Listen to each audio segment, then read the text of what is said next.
இதற்கு கைஷிக புராணம்னு பேர். நிறைய பேர் சொல்லும்போது கௌஷிக புராணம்னு சொல்லுவோம். கௌஷிக ஏகாதசி அது தப்பு. கைஷிக ஏகாதசி, கைஷிக துவாதசி, புராணத்துக்கு கைஷிக புராணம்னு பேர். கைஷிகம்னு சொன்னா அது ஒரு பண், ஒரு ராகம்.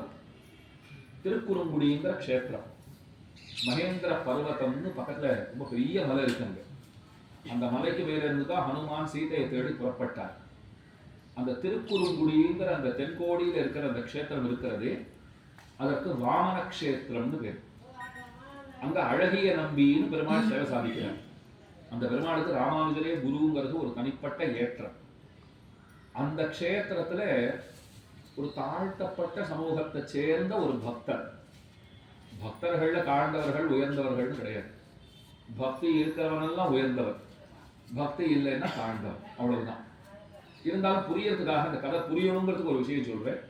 ஒரு தாழ்த்தப்பட்ட சமூகத்தை சேர்ந்தவர் ஒருவர், சண்டாள யோனியிலே பிறந்தவர் அப்படிங்கிற அவரே. அந்த கால நியமங்களின்படி அவரால் சந்நிதிக்கு உள்ளதான் போயெல்லாம் அவர் பாடலை. அதுக்காக அவர் வருத்தமும் படலை. நான் எங்கே இருந்து பாடினாலும் பெருமாளுக்கு கேட்கணும்னு முடிவு பண்ணிட்டார். அவர் ஒரு இடத்துல தள்ளி நின்று பாடுவதை வழக்கமாக வச்சுட்டு இருக்கார். கையில் வீடு எடுத்துப்பார். இந்த கைசிக ஏகாதசி அன்றைய தினம் ராத்திரி போவார்.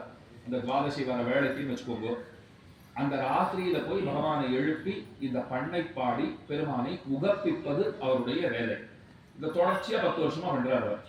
அவருக்கு என்ன பேருன்னு தேடினாலும் கிடைக்காது. பேர் என்ன கொடுத்துருக்காங்க? நம் பாடுவான். பகவான் அவரை எப்படி அபிமானிச்சுட்டாருன்னா, நம் பாடுவான், என்ன பாடுறவன், என்னை சேர்ந்தவன். இப்ப யாராவது ரொம்ப வேண்டப்பட்டவர்னா நம்ம பையன் இல்லையா, அந்த மாதிரி நம் பாடுவான்னு பேர் கொடுத்துட்டார் பெருமாள். அவர் 10 வருஷம் போய் பாடிட்டு இருக்கார். இந்த 10வது வருஷம் போகச்சு என்ன ஆச்சு, இல்ல 11வது வருஷம் வச்சுக்கோங்க. காட்டு மார்க்கத்துல போச்சு ஒரு பிரம்மராட்சசம் வந்துட்டான் எதிர்க்க. இவன் பயப்படவே இல்லை. சாதாரணமா நமக்குலாம் பள்ளியை பார்த்தாலே பயம், கரப்பாம்பூச்சியை பார்த்தாலே பயம். பிரம்மராட்சசனை பார்த்தும் அவர் பயப்படல. பிரம்மராட்சசனை பார்த்து கேட்கிறார், என் வழியை நீ ஏன் தடுக்கிற? நான் திருக்குறுங்குடிக்கு போகணும், நான் போய் கைசிகம்ங்கிற பண்ணை பாடி பகவானுக்கு கைகரியம் பண்ணணும், அவனை உகப்பிக்கணுங்கிற. சொன்னா, உனக்கு பாடணும்னு விரத்தம், நீ எத்தனை வருஷமா பாடுற அப்படின்னா 10 வருஷமா பாடுறேன். பிரம்மராட்சசன் சொன்னா, நான் 10 நாளா பட்டினி. நீ 10 வருஷமா பாடுற, அதை பெருசா நினைக்கிறேன். நான் 10 நாளா பட்டினி, அதை பெருசா நினைக்கிறேன். உன்னை அடிச்சு சாப்பிட்றதா இருக்கேன் அப்படின்னா. உடனே அவன் சொன்னான், நீ என்னை அடிச்சு சாப்பிட்றத பத்தி எனக்கு கவலை இல்லை. தலையெழுத்து பிரம்மா எழுதினபடிதான் எல்லாம் நடக்கும். நீ என்னன்னா சாப்பிட்டுக்கோ. ஆனா உடனே கேட்கிறேன், என்ன போக விட்டியானால் நான் போய் பாடிட்டு திரும்ப வந்துடுறேன், நீ என்னை அடிச்சு சாப்பிடு அப்படின்னு சொல்லிட்டு. இப்போ பிரம்மராட்சசன் பலமா சிரிச்சான். என்னை பார்த்தா அவனுக்கு பைத்தியக்கார நாட்டம் தெரியுதா? எவனாவது ஒருத்தர் ஒரு பிரம்மராட்சசன் கையில மாட்டின்னு விட்டு இப்போ போயிட்டு திரும்ப வரேன்னு சொன்னா போனா திரும்ப வருவானா? வழிகள் பல உண்டு, தேசம் பல உண்டு, நீ எந்த பக்கம் ஓடி போயிடுவேன்னு எனக்கு எப்படி தெரியும்? அதெல்லாம் கிடைச்சப்பவே அடிச்சு சாப்பிட வேண்டியதுதான். நீ போயிட்டு வருவேங்கிறதெல்லாம் நம்ப முடியாது. உடனே அவன் பல பிரதிஜைகளை பண்றான். இந்த சத்தியங்கள்லாம் நீங்க கேட்டுருக்கலாம். இப்போ வாசிக்கும் போது அதெல்லாம் வந்தது பாருங்க. நான் திரும்ப வரலன்னா இந்த பாப்பம் எனக்கு வரட்டும், நான் திரும்ப வரலன்னா அந்த பாப்பம் எனக்கு வரட்டும் அப்படின்னு என்னென்ன பாப்பங்கள் இருக்கோ அதெல்லாம் ஒரு அட்டவணையா ஒரு லிஸ்டா போட்டு கொடுத்து, கண்டிப்பா வருவேன், வரலைன்னா நான் அதோகதிக்கு தான் போவேன், நரகத்துக்கு தான் போவேன், அதனால நான் நிச்சயமா வருவேன்னா. பிரம்மராட்சசன் ஒரு சபதம் பண்றச்சேயும் வாயை புழக்க ஆரம்பிச்சுட்டான். இப்போ வாயை ஆன்னு திறந்து பாக்குறான். என்ன அழகா சபதம் பண்றான், அதுக்காகவே போக விடலாம் போல் இருக்கேன். போட்டுக்கா வரட்டுமே, இவ்வளோ சொல்றான். வருவானா இருக்கும், வரலன்னாலும் பரவாயில்ல, இவன் பேசின பேச்சுக்கே இந்த இனிமைக்கே இவன் அனுப்பிச்சு விடலாம். நீ போயிட்டு வாப்போ, கைங்கரியம் தான் பண்ணிட்டு வாப்போ அப்படின்னு அனுப்பிச்ச உடனே அவன் வேகமா போறான். முன்ன வந்த வேகத்தை விட ரெட்டிப்பு வேகத்தோட போறான். ஏன்னா சீக்கிரம் போய் பாடிட்டு இவன் கிட்ட வந்துடணும்னு அவனுக்கு ஆசையை சத்தியம் பண்ணியிருக்கோம், விட்டுடக்கூடாது அப்படின்னு. நேர போனா, பாடினா, பெருமானை உகப்பித்தான். அதே வேகத்தோட திரும்ப வரான். வரச்சே ஒரு கிழவர் இருக்க வர, கையில போற பிடிச்சுன்னு எங்கப்பா போறேன், இவ்வளவு வேக வேகமா போறியே என்னன்னு கேட்கிறார்.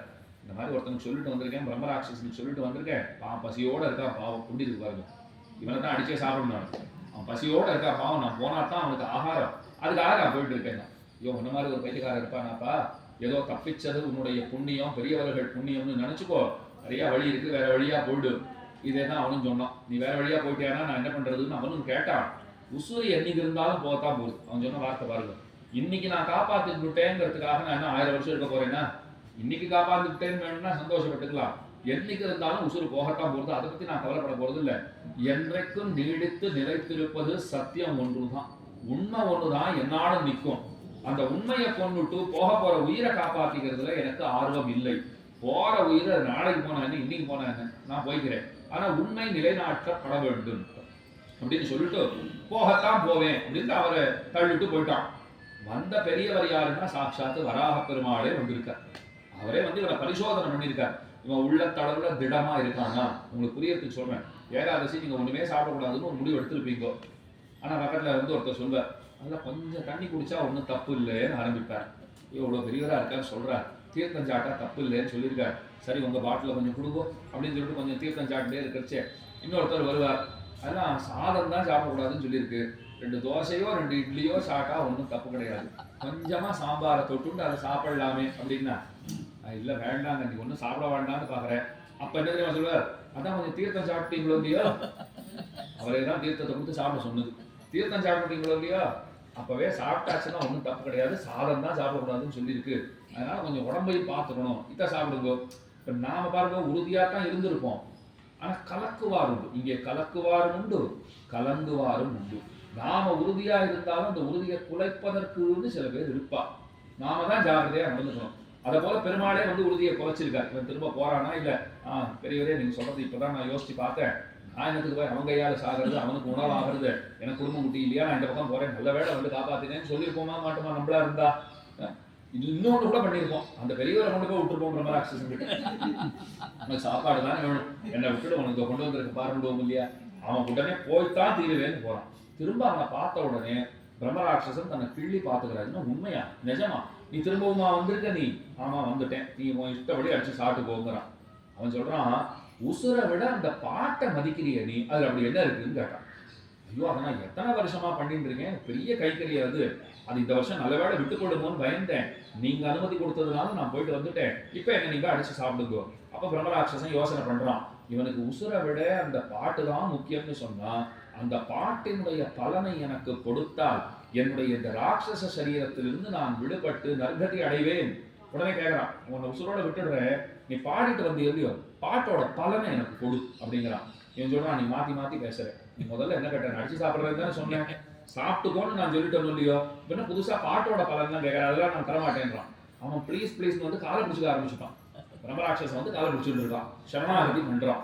எப்படியாவது நீ எனக்கு கொடுத்துரு, என்னை இதுல இருந்து விடுவிக்க வேண்டியது உன்னுடைய கடமை. நான் எவ்வளவு கஷ்டப்படுறேன் பாத்தியா, போற வரவாழ இன்னைக்கு எவன் வருவான்னு பார்த்துட்டு, அரிசி மூட்டை போடுறவன் இன்னைக்கு வரான்னு பாக்குற மாதிரி சாப்பிடறதுக்கு எவனை அடிச்சு திங்கிறது எவன் வருவான்னு நான் பார்த்துட்டு இருக்கேன். என்னை பார்த்தா அவனுக்கு பரிதாபமா இல்லையா அப்படின்னு அது கேட்கறது. பரிதாபமா தான் இருக்கு, நீ எப்படி இப்படி ஆனே முதல்ல அதை சொல்லு அப்படிங்கிறான். ஐயோ நான் சடக்க கோத்திரங்கிற உயர்ந்த கோத்திரத்துல பிறந்தவன், பூர்வ ஜென்மத்திலே சோமசர்மான்னு எனக்கு பேரு, அந்தண குலத்துல பிறந்தவனா இருந்தேன். என்னமோ யாகம் பண்ணணும்னு ஆசை, ஏதோ பேராசையெல்லாம் வச்சுட்டு யாகம் பண்ணணும்னு ஆரம்பிச்சேன். யாகம்னாலே தியாகம்னு அர்த்தம். அது எல்லாத்தையும் பூர்ணாகுதின்னு கொடுக்கணும் இல்லையா? இப்ப நம்ம கோயில கூட சம்பரோக்ஷணம் எல்லாம் வரப்போகுது. நீங்க தெரிஞ்சவாளுக்கெல்லாம் சொல்லி என்னென்ன கைங்கரியம் பண்ணி இந்த பெருமாளுடைய கும்பாபிஷேகத்தை சீரும் சிறப்புமாக நம்மாலே நடத்த முடியுமோ அத்தனை சிறப்பாக நாம நடத்த வேண்டும்.